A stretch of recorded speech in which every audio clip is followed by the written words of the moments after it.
What have you heard today that has stood out for you? Not so much as a piece of political theater, which we can, I think, all agree this is, but insofar it would affect your view of these companies' shares, if anything. Yeah, no, I think it was most interesting to us is, during the testimony on a couple instances, the CEOs were asked kind of what do they think the biggest risks to the system are, and almost uniformly, they cited cyber risk, they cited slowing global growth, particularly China, and they talked to just the growth in the shadow banking system, particularly around leverage lending and student lending.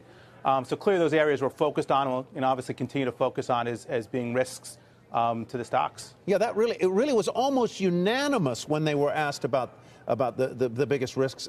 So many of them, in fact, let's see here. I think it was 1, 2, 3, 4 or 5 of them said cyber.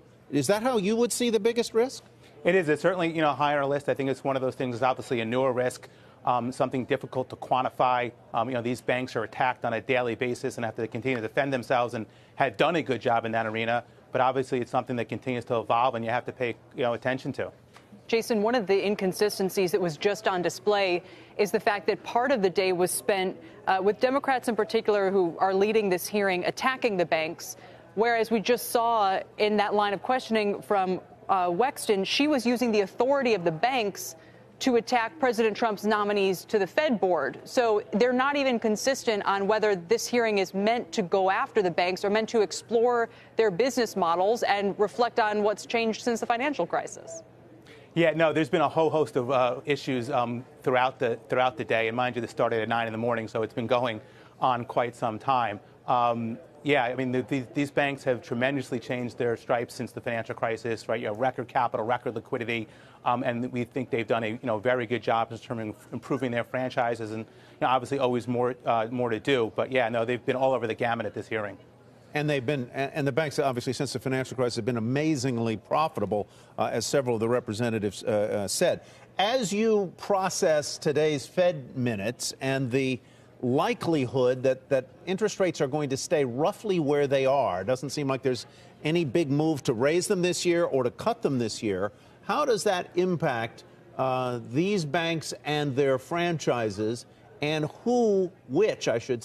which one or ones seem best positioned to take advantage of that interest rate regime? Yeah, it's interesting. Towards the end of last year, I think general expectations were 2, 3, 4 hikes, of 25 basis points during the course of this year, and now we're, essentially at 0. And the Fed has eased into that stance over the last few months. So today's minute's not a surprise, but the industry has benefited over the last several years from a rising Fed hike. Clearly, lack of Fed hikes put some pressure. But on the other end of the spectrum, you have seen deposit betas being lower than expected. So banks have not raised deposit costs as fast, I think, as many industry participants had thought. And then loan growth is actually pretty good. I think one of the things you'll see from the banks when they start reporting earnings later this week or early next is you'll see decent loan growth, particularly on the commercial side.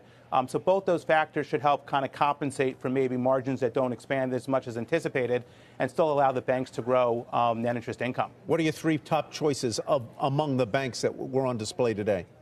Yeah, of today, I would say J.P. Morgan and Citi are probably the 2, standouts of the lot that we've seen today. But, generally we're constructive on the group in general, just given our view, despite, the changing rate and backdrop, we think these banks continue to grow earnings, continue to grow book value, buy back a lot of stock, and continue to generate positive operating leverage.